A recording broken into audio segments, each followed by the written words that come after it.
한국 부동산에 대해서는 어떻게 보시는지. 제가 봤을 때는 좀 답이 없는 것 같고요. 기회가 너무 없다고 생각합니다. 미국에는 취득세 없습니다. 네. 예, 종합부동산세도 없습니다. 어. 평생 양도소득세를 연기하면서 안 내는 그러한 세금 코드가 있어요. 부동산을 소유한 소유자가 미국인이든 일본인이든 중국이든 한국이든 상관하지 않는 거예요. 100년 동안 이어온 미국의 어떤 그 부의 코드라고 볼 수가 있습니다.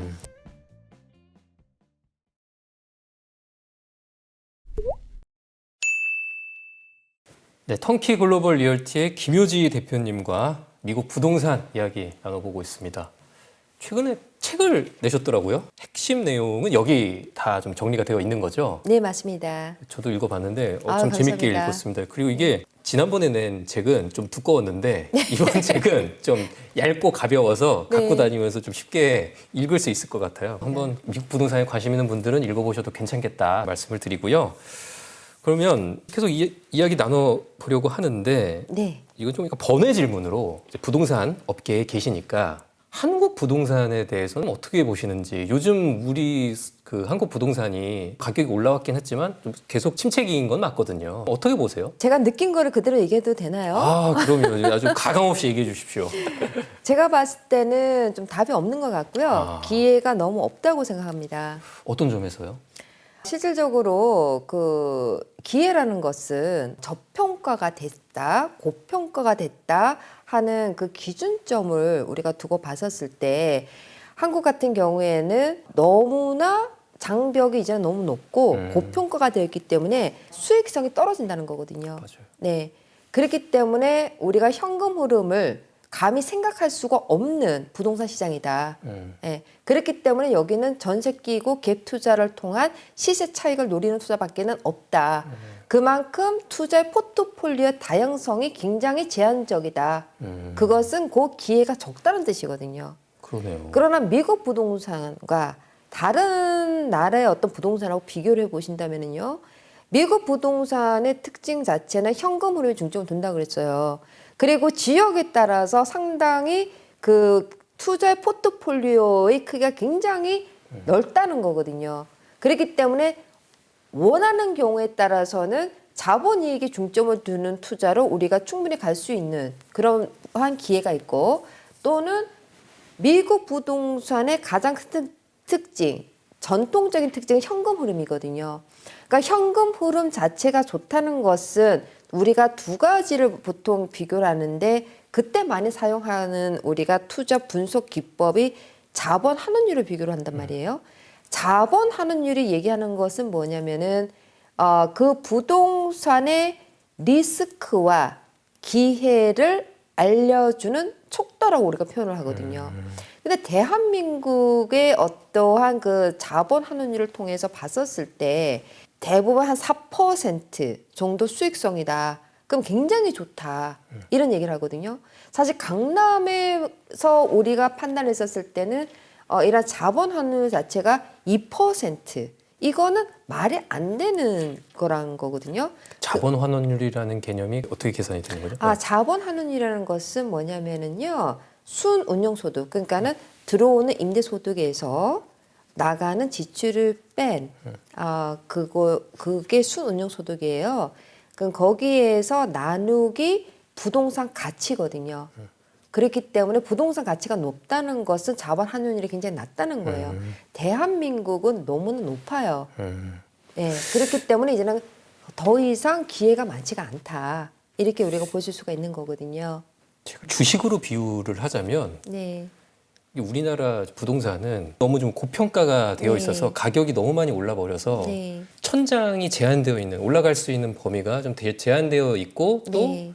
뭐 월세 소득 일종의 배당이 되겠죠. 네, 배당도 적게 주고 네. 이런 주식인 반면에 네. 뭐 미국이나 다른 나라 부동산의 경우는 저평가되어 있으니까 네. 앞으로 좀 올라갈 수 있는 범위도 네. 크고 또 배당도 많이 준다. 맞습니다. 그래서 이런 차이가 있다고 볼 수도 있겠네요. 더군다나 미국은 워낙 땅덩이도 넓으니까 네. 다양한 주식들이 또 널려 있는 것이고, 그렇죠. 뭐 이렇게 비유를 해볼 수도 있을 것 같네요. 네. 그렇다면 지금부터는 실전편, 네. 우리가 미국 부동산 투자하려면 어떻게 해야 되나 여기서 다 설명은 할 수는 없겠지만 그래도 한번 얘기를 나눠보도록 하겠습니다. 이전 편에서 간단하게 얘기는 해주셨지만 외국인이 미국 부동산 투자할 때 아무런 제한이 없다라는 거죠. 네, 없습니다. 그러니까 뭐 시민권, 영주권 뭐 이런 거 없어도 되고. 네, 없어도 예. 됩니다. 그래도 거쳐야 할 절차가 있다면 뭐가 있을까요? 절차는 미국에 있는 일반 미국인들의 절차가 똑같아요. 단지 다른 부분이 있다면은요, 송금의 절차가 좀 다르다고 보실 수가 있어요. 외국한 거래 부분에 있어서 그 규정을 따라라 하는 조항이 있어요. 그건 대한민국에서 요구하는 것이잖아요. 그러면은 보통 그 해외 부동산을 우리가 구입을 할 때 개인 자격으로 구입을 한다 그러면은 거기에 반드시 외국한 거래 은행에 가셔서 해외 부동산 취득 신고서라는 것을 작성해서 제출을 하셔야 된다는 거거든요. 그리고 나서 무제한으로 돈은 송금을 하실 수가 있다는 거고요. 그리고 취득하고 나서 미국 부동산을 취득하고 나서 3개월 이내로 해외 부동산 보고서, 취득 보고서를 또 제출하셔야 된다는 거거든요. 네. 그러한 조항 외에는 미국에서 이루어지는 모든 절차는 다 똑같다는 거거든요. 네. 당국에 신고만 하면 외국인이라도 아무런 제한이 없다. 미국인과 아무런 제한이 똑같이 살 수 없습니다. 있다. 네. 그러면 이제 좀 중요한 문제인데 모든 자산이 그렇지만 세금이 가장 큰 문제입니다. 네. 그렇다면 미국 부동산을 살 때 부담하는 세금이 어떤 종류가 있고 또 네. 외국인이라고 차별받는 건 없나요? 외국인이라고 해서 그 차별받는 건 없어요. 단 미국인들처럼 세금을 보고를 할 경우입니다. 그러니까 그 기준은 뭐냐면은 외국인이기 때문에 차별하겠다가 아니라 납세를 미국인들처럼 똑같이 할 수 있느냐 없느냐에 따라서 모든 혜택도 받을 수가 있다는 뜻이거든요. 그러면은 납세자 번호를 받아서 미국인들처럼 세금 보고를 할 수 있으면 되는 거예요. 우리가 보통 납세자 번호를 뭐라고 그러냐면은 individual tax ID number라고 그러거든요. 그거를 받아서 세금 보고를 하면은 결론적으로는 원천 징수에 대한 책임도 없어지면서 플러스 미국인들처럼 모든 세금 혜택을 다 받을 수 있다는 겁니다. 네. 납세자 등록만 하면 미국인과 똑같이 세금 혜택 받을 수 있다. 네, 맞습니다. 그 얘기고 미국의 부동산 세금은 어떻게 되어 있어요? 체계가? 미국의 부동산 관련 세금으로는요, 우리가 두 가지로 볼 수가 있겠죠. 하나는 소득, 임대료가 나오니까 임대 소득에 관련된 소득세죠. 또 다른 하나는 팔았을 때 우리가 양도세. 그렇죠, 양도소득세 부과를 받게 되는 거죠. 아니 근데 우리나라 같은 경우는 네, 취득세 있고 네, 보유세 있고 네. 종부세 있고 네. 그렇잖아요. 미국은 세금으로 따진다 그러면은 미국에는 취득세 없습니다. 네. 예, 종합부동산세도 없습니다. 어. 보유세로는 재산세 하나밖에는 없어요. 네, 네. 그럼 재산세는 좀 네. 주마다 다릅니까? 주마다 틀리고요. 같은 주라도 카운티별로 틀려요. 예, 그렇기 때문에 보통은 가장 비싼 재산세를 가지고 있는 재산세율이 뉴저지 주거든요. 거기는 2.3%. 네. 그리고 또 웬만한 데는 0.87%, 그다음에 0.78%, 다 다양합니다. 예.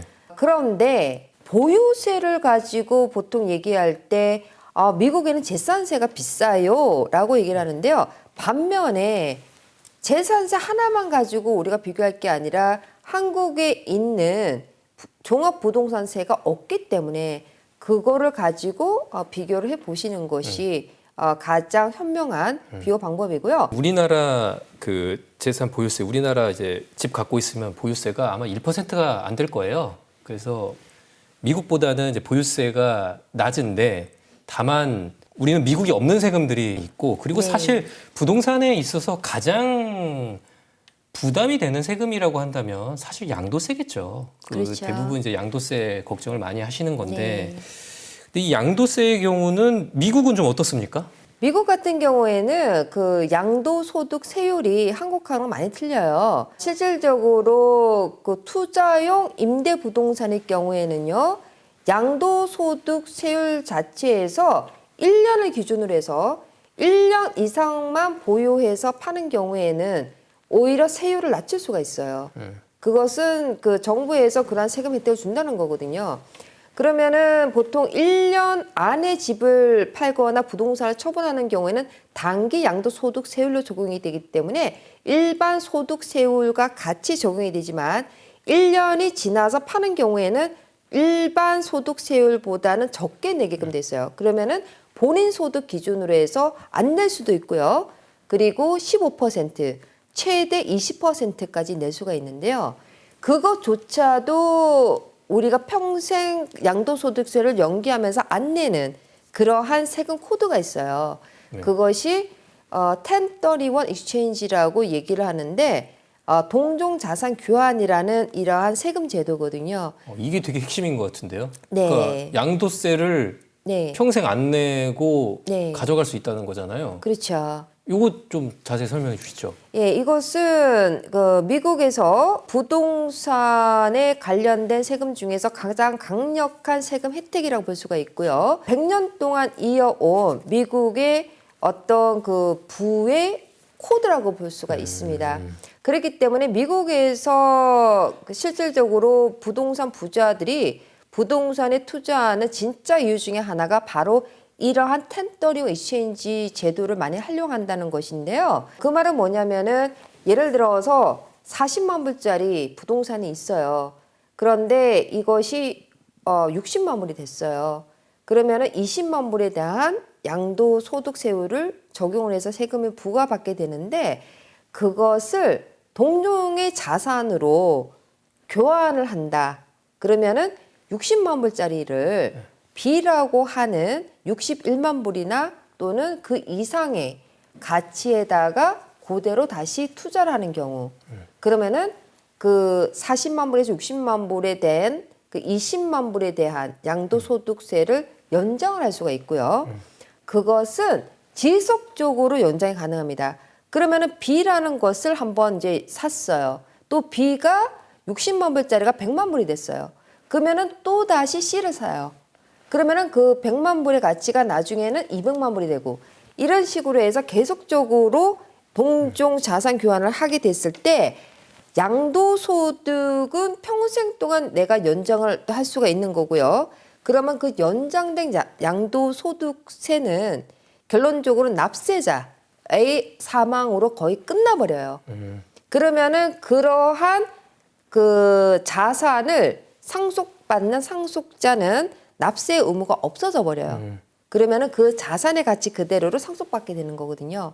이거 이렇게 비유를 해봐도 되겠습니까? 그 수도권 아파트 이제 10억 원짜리가 있는데 네. 이거를 강남에 있는 15억짜리 아파트로 갈아타기를 하는 거죠. 네. 갈아타기를 할 때 그렇다면 이 10억 원짜리 팔았을 때 양도세를 내야 되는데 그거 안 내고 네, 갈아타기를 할 수 있다. 그렇죠. 이렇게 이해를 해도 됩니까? 맞습니다. 미국에서는요, 투자와 소비를 활성화하는 제도가 있기 때문에 한국하고는 좀 반대라고 볼 수가 있어요. 그렇기 때문에 부동산에 투자를 해서 실질적으로 그거를 장려해서 경제 자체가 원활하게 돌게끔 하기 위해서 이러한 혜택을 준다고 보실 수가 있다는 거죠. 그러니까 시세 차익을 인출하지 않고 네. 그거를 동종 자산, 그러니까 비슷한 부동산에 또 투자를 했으니까 네, 그거는 수익이 발생하지 않은 것으로 보고 세금을 안 낸다. 네. 이렇게 이해를 해도 됩니까? 그렇죠. 예를 들어서 그 팔았잖아요. 팔은 돈을 in my pocket, 그죠? 내 주머니에 들어가는 순간 세금은 부과되는 거잖아요. 네. 그러나 이제 동종 자산 교환 제도라는 것은 예를 들어서 A라는 사람이 B라는 사람한테 팔았어요. 그러면은 B라는 사람한테 돈을 받았잖아요. 그러면은 그 순간 세금이 부과되지만 B라는 사람이 A라는 그 매도자한테 내야 되는 돈을 제3자, 우리가 1031 exchange 컴퍼니라고 얘기를 하거든요. 그 제3자가 그 돈을 받게 되는 거고, 네. 그러면은 거기에 A라는 매도자의 계정이 하나 생긴다고 보시면 되는 거예요. 그럼 거기에서 동종의 자산으로 A라는 사람이 물건을 다시 구입을 했을 때 그 1031 exchange 컴퍼니에서 갖고 있는 그 돈을 곧바로 새로운 자산에 들어가는 그 거기에 지불하는 방식으로 돼 있어요. 그렇기 때문에 세금하고는 관계가 없게 된다는 거죠. 그렇다면 그것도 됩니까? 내가 갖고 있었던 거를 팔면서 여러 채를 사면서 네, 양도세를 안 낼 수도 있어요. 맞습니다. 방법 방법은 다양합니다. 꼭 한 건물에서 한 건물로 갈 필요가 없다는 네. 거예요. 자, 100만 불짜리를 쪼개 가지고 세 채를 할 수가 있어요. 예. 그러나 그렇게 되면은 30만 불, 30만 불, 40만 불. 그러면은 그 100만 불이 넘게끔 갈 수가 있는 거고요. 그리고 예를 들면은 100만 불이 됐는데 30만 불짜리를 세 채를 샀어요. 네. 그럼 90만 불이잖아요. 네.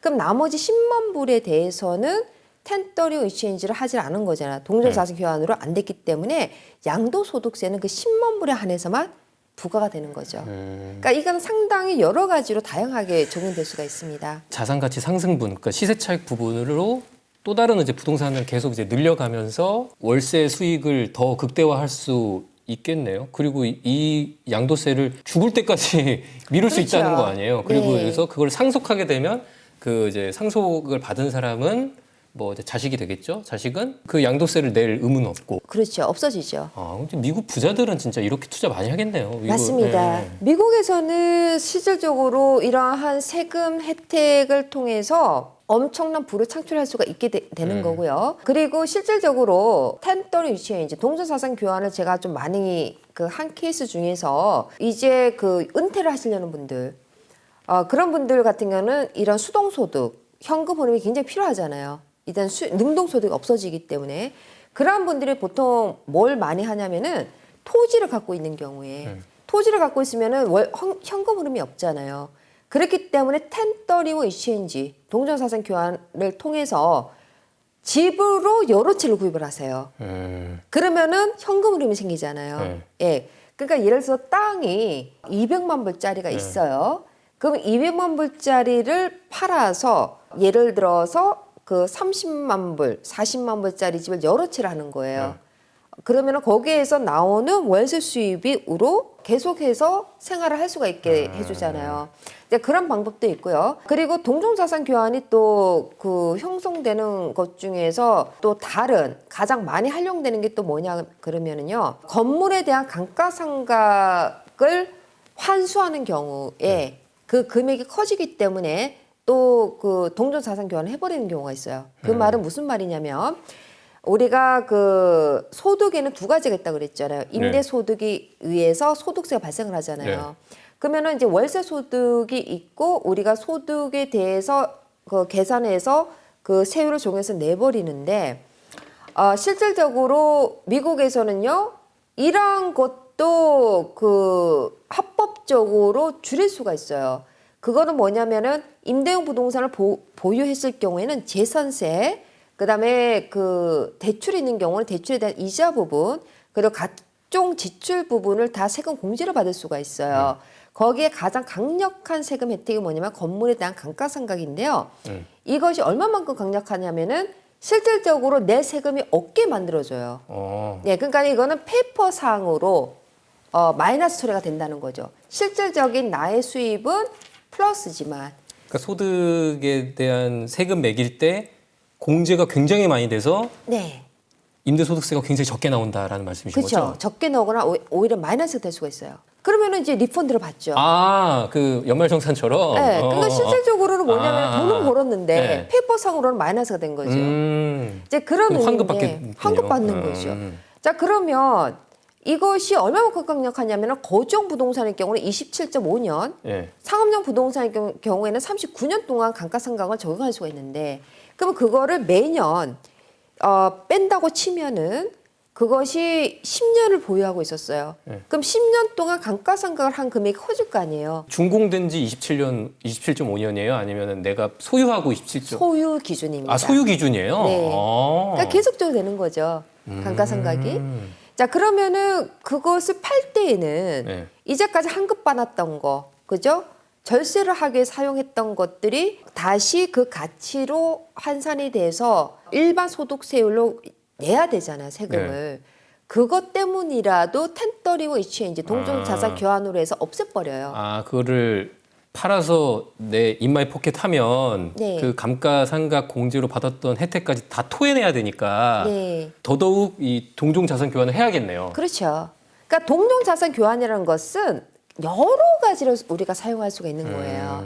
네, 그래서 반드시 보유하고 있을 때는 감가상각을 활용해서 세금을 낮추잖아요. 예. 그리고 팔 때는 걱정할 필요가 없어요. 동종자산 교환이 있기 때문에 얼마든지 세금 혜택을 통해서 계속적으로 투자를 하고 또 재투자를 하는 그러한 시스템으로 되어 있습니다.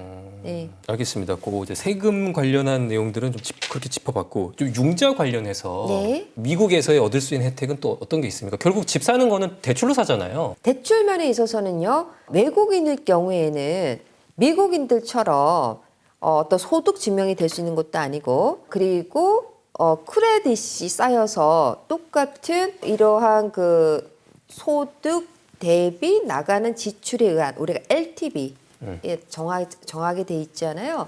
우리가 보통 DTR라 그러잖아요. DTI. 네, DTR을 기준으로 해서 이 부는 얼마까지 융자가 된다. 뭐 LTV가 선정이 되는데 결정이 되는데 외국인 대출은 좀 틀려요.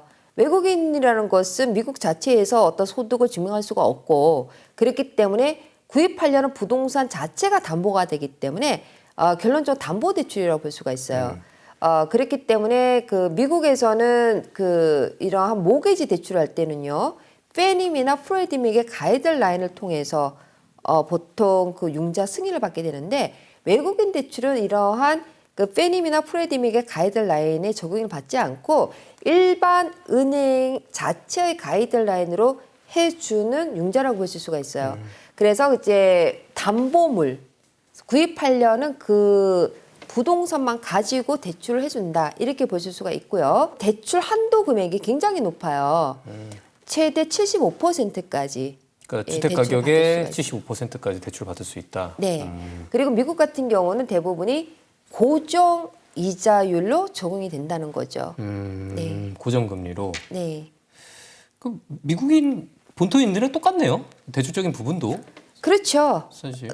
대신 차이가 있다면은 이러한 그 이자 부분, 이 외국인 대출이라는 것은 우리가 그 전문 용어로 한다 그러면은 non-QM 융자라고 그래요. 네. 예, 그거를 non-qualified mortgage라고 그래서 앞서서도 얘기했지만은 페니미나 프레디맥의 가이드라인에 따르지 않고 자체 융자로 가다 보니까 리스크를 감안해서 이자가 좀 더 높다. 이자는 조금 더 그거의 비싸다. 차이다. 외국인의 경우는. 네네. 어떻게 보면 좀 약간 본질적인 질문일 수도 있는데 미국은 외국인에게도 자국민과 똑같은 세금 혜택을 주고 외국인이 자기네 그 땅에 있는 주택을 소유하는데도 거리낌이 없이 보이는데 이런 이유가 뭐예요? 원래 뭐 전통적으로 그랬던 거예요? 아니면 미국의 어떤 특성이 있어서 그런 겁니까? 예, 미국 같은 경우에는요, 정확하게 그 어떻게 이해를 할 수가 있냐면은 부동산이 미국 땅에 있기 때문입니다. 예, 그렇기 때문에 이 부동산을 소유한 소유자가 미국인이든 일본인이든 중국이든 한국이든 상관하지 않는 거예요. 왜냐하면은 그 부동산이 미국 땅에 있기 때문이에요. 따라서 그 기준점은 어떻게 삼느냐 그러면은 납세자의 기준으로 삼는다는 거죠.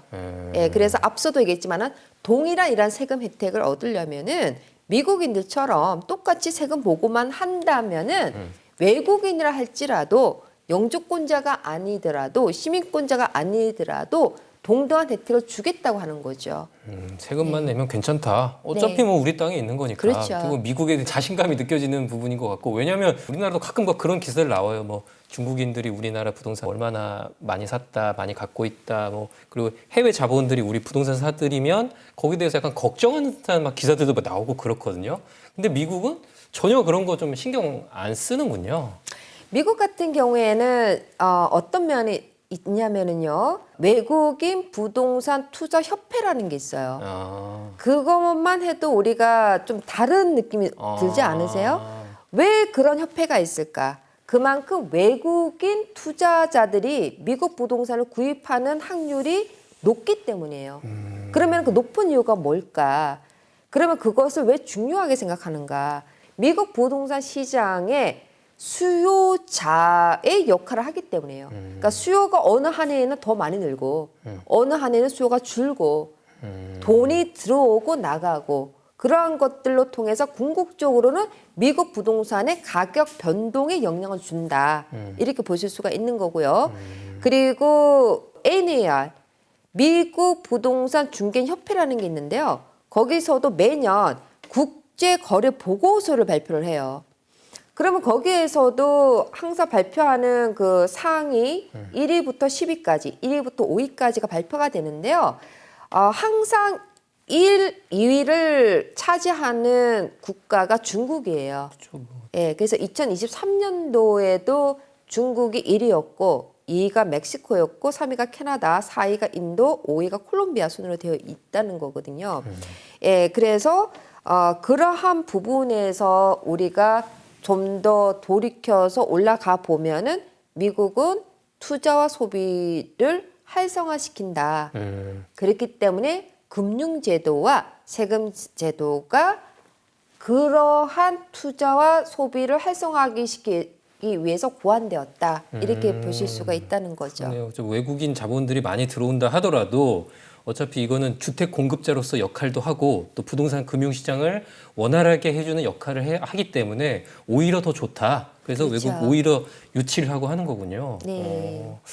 알겠습니다. 이제 슬슬 좀 얘기를 이제 정리하고자 하는데 이런 분들도 계실 수 있을 것 같아요. 나는 솔직히 수천만 원, 몇 억 또 큰 돈이잖아요, 사실. 소액으로 좀 투자를 해보고 싶다 이런 분들도 있을 것 같은데 그러면 리츠가 있잖아요. 그렇죠. 요즘 우리 주식시장에 상장된 그 미국 부동산 관련 리츠도 상당히 많은데 투자는 어떻게 하는 게 좋을까요? 똑같습니다. 미국 부동산 트렌드를 정확하게 알고 읽고 적용을 하셔야 된다는 건데요. 다른 점은 뭐냐? 우리가 미국 부동산에 직접 투자하는 것은 말 그대로 직접 투자인 거고 리츠에다가 투자하는 간접 투자인 방식만 틀리다는 거거든요. 그러면 우리가 리츠를 생각하면 보통 배당금이란 말이죠. 그러면은 우리가 직접 부동산에 투자하는 거하고 똑같이 생각하시면 답이 나온다는 거거든요. 이미 기자님하고 우리가 앞에서부터 계속 얘기를 했잖아요. 저평가된 지역을 선호하셔야 된다는 거거든요. 그죠? 그래야지 가격 상승폭도 그렇고 현금 흐름. 네. 어차피 배당금이잖아요. 그럼 배당금에 대해서 어느 정도 좋은 그런 수익성을 생각한다면 현금 흐름이 어디가 좋은가? 그러면 당연히 미국 부동산 시장의 흐름을 아셔야 된다는 거거든요. 궁극적으로 직접 투자를 했었을 때 우리가 당연히 생각하는 건 뭐예요? 어느 지역, 네. 그리고 어느 유형, 그리고 얼마 정도 현금 흐름 똑같은 거예요. 그럼 리츠에 투자를 하셔도 똑같은 안목으로 판단을 하고 거기에서 선정해서 들어가셔야 된다는 거거든요. 저희가 일부에서 그 얘기했지만 선벨트 지역 쪽에서 기업 투자 유치들이 활발하게 이루어지는 곳들, 또 인구가 젊은 곳들, 또 유입이 많은 곳들 이런 곳에서 굉장히 좀 부동산 가격이 뜨겁다. 그렇게 좀 정리를 해볼 수 있겠고, 근데 뭐 리츠도 뭐 주거용 있고 뭐 상업용 있고 산업용 여러 개 있잖아요. 그렇죠. 그렇다면 그 용도별 투자를 할 때도 그런 산업적인 트렌드를 좀 살펴봐야겠네요. 그렇죠. 그러니까는 당연히 그 선정을 하실 때도 지금 뜨고 있는 유형이 어딘가, 지고 있는 유형에다가 하시면 안 되죠. 예, 뜨고 있는 유형 당연히 아셔야 되고요. 뜨고 있는 유형이라면 그 외곽 쇼핑몰? 그렇죠. 쇼핑몰 중에서도요, 외곽 쪽, 그리고 오피스로 굳이 하신다 그러면은 등급이 높은 곳, A 또는 A 플러스 또는 물류 창고 또는 셀프 스토리지, 그리고 아파트 건물 이런 쪽으로 하셔야 된다는 거고, 거기서 안정적인 투자를 하기 위해서는 똑같은 아파트 건물이라도요, 뉴욕에 있는 아파트 건물, 그리고 아틀란타에 있는 아파트 건물, 그리고 로스앤젤레스 아파트 건물 수익성이 다 다르다는 거거든요. 그래서 이제 그러한 것들을 적절하게 잘 고려를 하셔야 된다는 거죠. 그런 거군요. 마지막 질문인데 어쨌거나 뭐 하반기 가면 미국도 금리 인하가 미뤄질 거라는 얘기도 있습니다만 어쨌든 금리 상황은 낮아지면서 미국 안에서의 부동산 시장도 분위기가 좀 바뀌는 게 있을 것 같고, 연말에 대선이 있잖아요. 미국 대선이. 미국에서 사시니까 더더욱 그런 것도 실감하실 것 같아서 여쭤보는 건데 트럼프 리스크라는 얘기도 있고 이런 것들이 외국인 투자자의 뭐 부동산도 그렇고 자산 투자 같은 것도 좀 영향을 끼치지는 않을까요? 지난 과거에 어떤 데이터를 통해서 봤었을 때는요. 외국인 부동산 투자 협회에서 나온 데이터만 보더라도요. 실질적으로 그 트럼프 대통령께서 그 임기 동안 일을 하셨던 임기 동안에 외국인 투자자 수가 많이 줄었었어요. 그때가 그렇죠. 2019년이었는데 그때 가장 크게 줄었던 게 중국인들의 투자자가 많이 줄었었거든요. 무역 전쟁으로 인해서 자국 우선주의를 내세우기 때문에 실질적으로 예측을 할 수 없는 어떤 그 정책적인 부분 때문에 사실 우려하는 부분이 있는데요. 그렇지만 실질적으로 그 좀 더 넓게 과거의 어떤 기록을 통해서 이렇게 본다 그러면은요. 여전히 세계에서 가장 안정적인 그 투자처로 생각하는 곳은 당연히 미국이더라 하는 것은 사실 그 불변이라고 저는 생각이 듭니다. 그리고 자국의 정책이 또는 자국의 경제 상황이 불안정할수록 더욱더 미국 부동산에 투자하는 경우가 많다는 것이 과거의 역사적 기록인데요. 그런 걸로 봤을 때는 어느 것이 좀 더 거시적이냐에 따라서 전체적인 흐름이 달라질 수 있을 거라고 전망을 해봅니다. 그렇죠. 좀 상황을 지켜보면서 또 판단해도 될 것 같아요. 오늘 좀 말씀은 좀 여기까지 들으면 좋을 것 같은데요. 오늘 저희 김효지 대표님과 함께 미국 부동산 얘기 해봤습니다만 이거 들으셨다고 해서 미국 부동산 투자를 꼭 하실 필요는 없어요. 투자는 본인의 판단이기 때문에. 하지만 투자 마인드 자체를 조금 글로벌하게 바꿔볼 수 있는 계기는 좀 됐던 것 같다. 네. 이것만은 좀 확실한 것 같고요. 우리 구독자분들에게 한번 생각해 볼 거리들을 주지 않았나 이렇게 생각을 해봅니다. 오늘 말씀 감사드리고요. 오늘 어떻게 녹화 어떠셨어요? 너무 재밌어서 사실 시간 가는 줄은 몰랐습니다. 알겠습니다. 또 미국에서 이렇게 와주셔서 또 고생 많으셨습니다. 네, 말씀 감사합니다. 감사합니다.